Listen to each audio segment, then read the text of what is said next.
Salut mesdames et messieurs, soyez tous les bienvenus à ce nouvel épisode de récap de la semaine. Vous le savez très bien, chaque début de nouvelle semaine, j'essaie de vous faire un résumé pour ceux qui n'ont pas eu à suivre tout ce qui s'est passé sur la toile au cours de la semaine précédente. Voilà, je viens toujours ici pour vous faire un résumé de tout ce qui s'était passé, les grandes lignes de tout ce qui s'était passé. Voilà, encore une fois, je suis là pour la récap de la semaine, nouvel épisode. Voilà, je m'appelle Jules et Young Zok, et dans cet épisode nous allons parler, voilà, bien évidemment des éperviers, voilà, match éliminatoire pour la CAN en Côte d'Ivoire, l'histoire de du vieux Bodé, voilà, Seth Lowe dans une interview, voilà, a lâché des trucs concernant son clash avec Gaetovi. Voilà, on parlera de la sortie d'album, des sorties d'album. Tout d'abord au Togo, la sortie de l'album Le Vélo de Beat Popo Vélo. On parlera aussi d'une sortie d'album à l'international qui a fait tellement de bruit. Il s'agit de l'album Timeless de David. On parlera de ça aussi. On va aussi parler d'Aristo, voilà, qui a été déporté des États-Unis le 1er avril. Voilà. On va parler de tout ça là dans cet épisode de récap de la semaine. Mesdames et messieurs, soyez tous les bienvenus. Et si vous êtes prêts, let's go. Sous le haut parrainage du ministère de la Culture et du Tourisme, Vian Event présente la deuxième édition de Biakonou. Vous avez manqué l'édition passée? Faites massivement le déplacement ce dimanche 9 avril 2023 à la Maison du Bien-être Isa Djolé à partir de 17h. Seront de la partie des artistes humoristes comme le professeur Abaoui, Modeste Pedro, Bibisco, Valentin Vieira, Kinky et Oti, et en prestation le pasteur David. Entrée 3 000, 5 000, réservation 10 000 francs. Biakonou, un événement fou de rire. Au cours de la semaine passée, il y a eu l'événement concernant les éperviers. Voilà, match de qualification, match retour surtout, parce que c'était avec le Burkina Faso, le match aller au Burkina, on nous avait gagné 1-0, voilà, et le match retour au stade de Kégué. Voilà, c'est terminé par un match nul, un but partout, et c'était là l'apparition ou bien la sortie, une fois encore, de la vidéo, de l'interview de monsieur Bodé, voilà, ce vieux père. On a tellement parlé de lui, la semaine passée. Et voilà, son histoire de 25 millions. En tout cas, ceux qui n'avaient pas regardé l'épisode concernant voilà, le vieux père Bodé et les éperviers, voilà, peuvent toujours cliquer sur ce lien-là ou bien checker un peu dans la playlist les Lotol pour voir un peu l'épisode le concernant. Mais tout ce qu'on peut retenir, c'est que voilà, il dit qu'on lui doit 25 millions et s'il ne reçoit pas ces 25 millions avec une simple il peut faire de sorte que les éperviers ne gagnent jamais un match.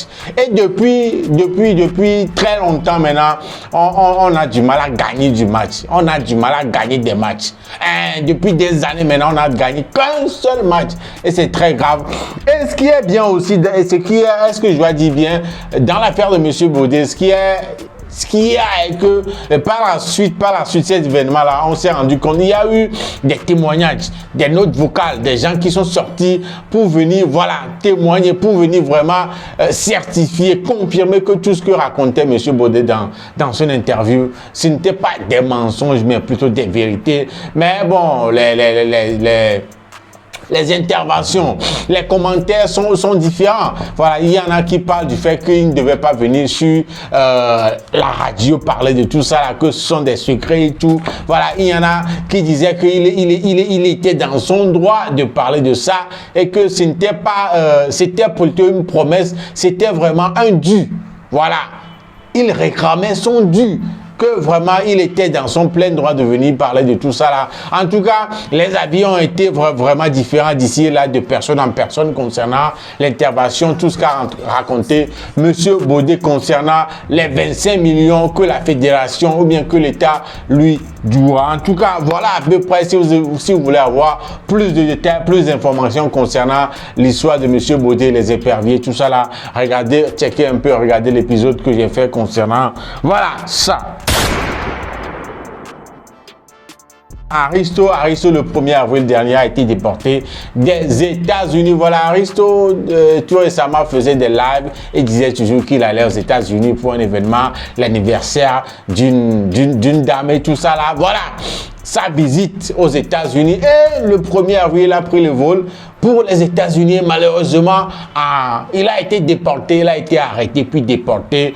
Jusque-là, moi personnellement, je ne maîtrise pas encore les contours de comment, des raisons pour lesquelles il a été déporté et tout. En tout cas, ceux qui veulent, ceux qui le peuvent bien, peuvent toujours aller regarder des lives sur la page d'Arisso pour voir s'il a donné des détails. J'ai pas eu le temps de vraiment fouiller pour vous donner les vraies informations concernant ce truc-là. Mais tout ce qu'on peut retenir est que il a été déporté des États-Unis et il y en a qui parlent de sabotage, que vraiment il a été saboté par des frères. Lui-même dans un live parlait de 5 personnes qui ont été à la base de ce coup-là, du fait qu'il a été déporté et tout.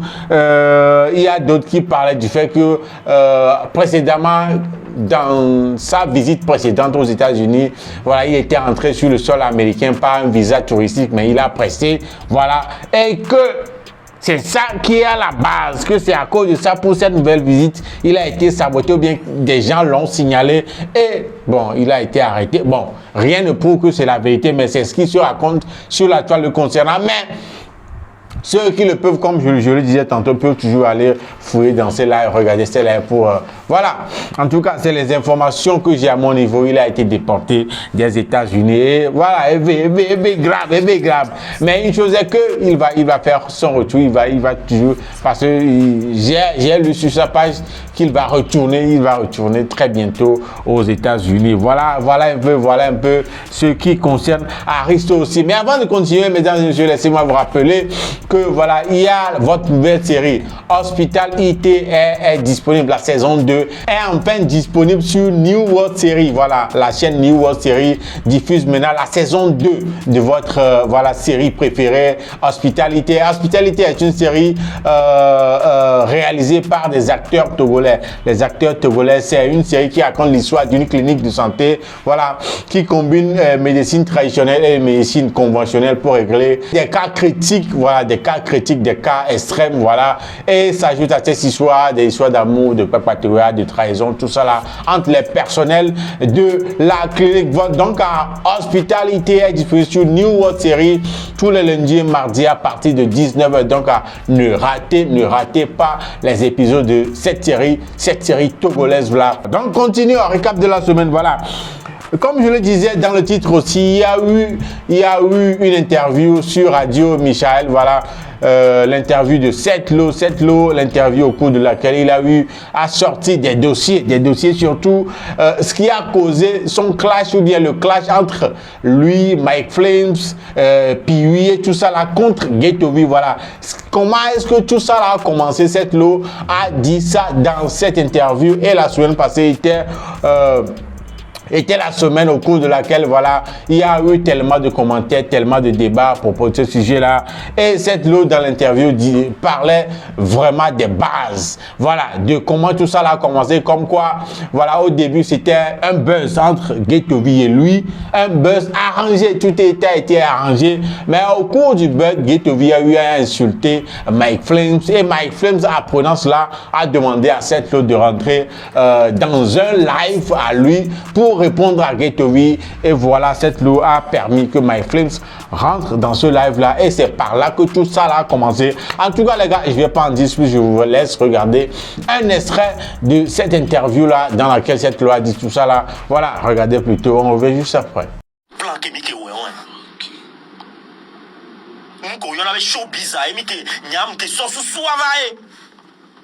Mais tu as vraiment ça en toi, hein? Tu t'as donné ça. Nous sommes ce soir, mais le gars, nous on a direct à. Il faut évaluer My Flame Bena, Dove, maman, Mévi, tout ça. Et puis, moi, je suis bien avec tous les artistes. My Flame Yom, le lendemain, j'ai suivi ton direct. Paraît-il que Ghetto-V m'a insulté. Je dis, oh mon frère, laisse ça. Il dit, non, je peux pas laisser. J'ai mis leur direct à. Il m'a leur direct à Elado, mais. Ouais, c'est ça. Leur direct à My Flame envoyé invitation. Je peux pas refuser. Oui. Ils m'ont accepté. Ils ont mis 20 ans, les nanya en ont. Les nanya en ont, mais toi, et voilà. Actuellement, il ne veut pas dire la vérité à ses fans. Ils sont d'Adomina Messia Mebe. C'est un plan contre lui. Donc, à Messia Mebe, on est une victime. Genre, Au soir, il sort. Au point de ce maintenant, midi là où on est coup d'eau et donc à Yo avec. Au second, Voilà, il tombe le café, le pays à Closer qui est tout, il y a tombé un temps pour le mou. pour les tourner à tes pôles. Et là, le café là, J'allais si portable, il y a deux charges. Au soir, chargeur, alors. Je vais tout montrer ici. non, il n'y a pas de Je problème. vais, ma pauvre vocal, les micros, mais à mon là, c'est. Je me rappelle, c'était la même histoire avec... oh, pardon, mon micro. C'était la même histoire avec Raoul et moi. Et à l'époque où on faisait la vidéo avec Ghetto et son second, Azega, c'était des trucs planifiés. J'ai beaucoup dit aux gens que c'était des trucs planifiés. C'est-à-dire qu'on se voit dans un coin, on dit, ben, tiens, mais je pense que les gars, à l'époque, là où ils allaient répondre dans les stations d'essence, où on a saucisse les... Voilà. Mais c'était un truc, bon, c'est gommé quoi. Mais à la longue, ils ont cru qu'ils ont vu qu'ils prennent la côte. Ouais. Et nous, les inconnu, quoi. Alors que c'est un truc planifié. Et nous, C'est la même chose. Je viens de remarquer quand c'est nous parlait que c'était la même stratégie. Tu vois, attends, je vais t'expliquer quelque chose. Je ne sais pas si vous avez vu un temps une vidéo sur TikTok où Kudo et écriture. Mille glona, mobenabe et noabe, nous mila des fiomia et mila po, kweto be mila non wa kweto. Oui. Ça, Kemito Noadia, c'était le grand frère, Masta Poupa, qui m'a appelé. Et nous Kemiku Geto vi milewa, des vidéos d'accord les schools de la Goué, au Bantana Wanonwe, Amelebe ni Baba, Amelebe Yelo, et Ubo. Yo d'accord Bantana Wanonwe, yo le téléphone be et amené, nous Kemilewa Tchale. Jouam donkou. Au Guazégan, au Somme, on va somme les échangeurs d'agoué, au Gary Wamemon, le échangeur d'agoué, Moukoko de capotage rouge négozuna. Moukoko de Emivel Nanilo signature, quand même ben j'avais du salade les signatures. Voilà un peu d'après cette lot comment tout ça là a commencé, En tout cas, je sais pas ce que vous en pensez. Vous étiez aussi présent, vous étiez là quand tout ça là a commencé. Mais d'après vous, est-ce que voilà cette lot c'était comme ça ou bien vous pensez autrement de comment tout ça là a commencé?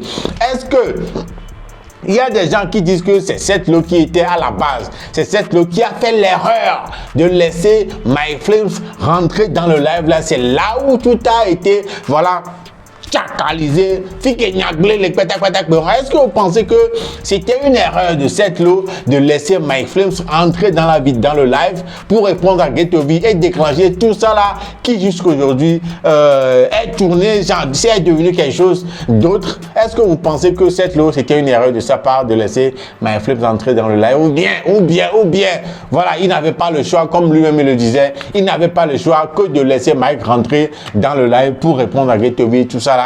Comment est-ce que vous pensez, comment est-ce que vous trouvez tout ça là, la façon dont il a raconté l'histoire et tout, comment est-ce que vous le trouvez? En tout cas, dans la description, qu'est-ce que je raconte moi? Dans les commentaires, dites-moi ce que vous en pensez vous aussi.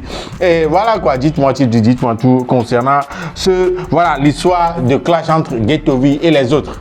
Cette lot, MyFlames, PV et tout, qui sont dans ce groupe contre Ghettovie. Voilà. Je parlais aussi de sortie d'album. Tout d'abord, on va commencer par le Togo, le 228. Voilà. 1er avril 2023, voilà, Beat Popo Vélo sortait son album solo, le vélo. Voilà, vous m'avez vu porter le t-shirt dans certains de mes épisodes ici. Voilà, le vélo est sorti. Voilà, le premier passé à Burger Fabric, voilà, le restaurant de Kégué. Voilà, et il y avait plein de personnes. L'album est dehors. Et voilà, Molé qui fait album en temps, grave, l'album est dehors et tout le monde kiffe. C'est un album, le vélo de 14 titres où on peut écouter des sons gospel. Gospel, voilà, comme d'habitude, il a chanté l'amour aussi. Il a chanté pour maman sur l'album. Il a chanté pour la patrie. Et à part ça, il a chanté d'autres sons, des variétés.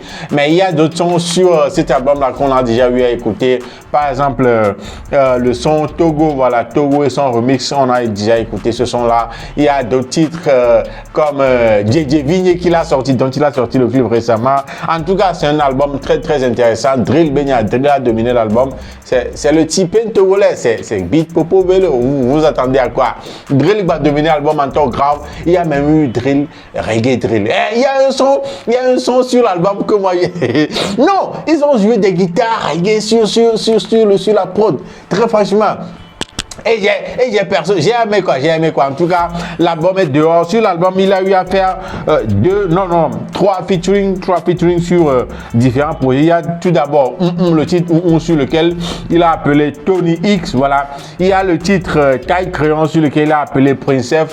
Il y a le titre Togovi Remix sur lequel on peut retrouver Black Manoué, Talagaga, voilà un peu en gros tout ce qui concerne l'album. Le vélo de Beat Popo Vélo, je vous rappelle que l'album est désormais disponible sur toutes les plateformes de téléchargement légal et même il y a une playlist disponible sur YouTube aussi de l'album là, le vélo de Beat Popo Vélo. En tout cas, comme vous le savez toujours, je vais revenir ici, une réaction sur tout l'album, excusez-moi, sur tout l'album, je vais revenir comme je le fais d'habitude, je vais revenir faire une réaction sur tout l'album. Donc, ça vient seulement. Hey, le vélo, c'est dehors, disponible sur toutes les plateformes. Voilà, l'album est disponible en physique aussi. Contactez Beat Popo Vélo, écrivez-lui en DM sur ses pages, Facebook, Instagram. Voilà, contactez-le et vous aurez l'album en physique si vous le voulez. Voilà. Passons à l'international sur les sorties d'albums aussi. Comme je le disais, il y a eu la sortie aussi de l'album Timeless de Davido. Voilà, voilà, Timeless de Davido. Voilà, est sorti un album de 17 titres. Après, depuis le décès de son fils, Davido a complètement disparu des réseaux sociaux et tout ça là. Et Timeless, la sortie sur cet album-là a été le moment où il a fait apparition. Il a refait apparition sur les réseaux sociaux. Et c'est un album qui est en train de battre des records. Et grave, battre des records. Voilà. Sur Boomplay, par exemple, juste après 6 heures de temps, après la sortie de l'album, ça a cloqué, ça a checké déjà 1 million de streaming sur Boomplay déjà. Et sur Spotify, l'album après un jour a été l'album là le plus streamé par rapport aux autres albums, quoi, des albums de Burna Boy ou bien de Wizkid. Voilà, Timeless après 24 heures a enregistré 4,91 millions de streams. Voilà, l'album, tous les sons de l'album ont déjà dépassé les 500 000 streams. Voilà, sur différentes plateformes, tous les sons, tous les morceaux sur cet album-là. Voilà, il a aussi déclaré que le titre de l'album a été proposé un an avant par Don Jazzy. Voilà, Timeless était proposé comme titre pour son nouvel album par Don Jazzy. Un titre qui, à 2 mois de la sortie de l'album, lui-même Davido a changé. Mais après, il a ramené le titre Timeless. Voilà, que c'était le bon titre pour son album. Donc, Timeless est disponible.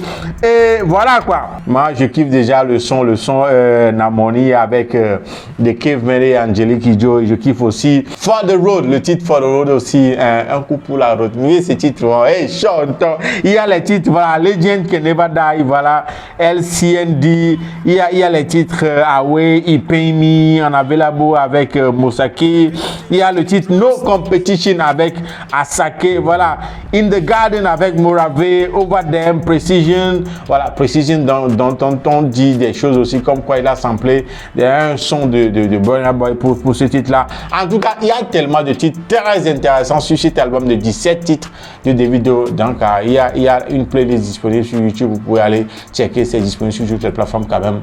Donc, un peu les gars, c'est ça un peu ce qui concerne l'album de Davido et c'est ça un peu tout ce qui concerne la semaine précédente, la semaine passée, tout ce qui s'était passé. Et voilà ce qui nous ramène à la fin de cet épisode de récap de la semaine. Vous connaissez le nom. En tout cas, dites-moi dans les commentaires tout ce que vous pensez de tout ça là. N'oubliez surtout pas Burger Fabric avec ses gâteaux délicieux et bien décorés. Si vous voulez des gâteaux pour n'importe quel événement, n'oubliez pas. Jamais, n'oubliez jamais Burger Fabrique. Voilà, commandez toujours vos gâteaux chez Burger Fabrique. Vous n'allez jamais les regretter. Bien délicieux, bien décoré. Maintenant, d'accord. En tout cas, les gars, c'est ça qui nous ramène à la fin de cet épisode. Je m'appelle Jules et on se donne rendez-vous au prochain épisode. D'ici là, portez-vous bien. Salut chez vous.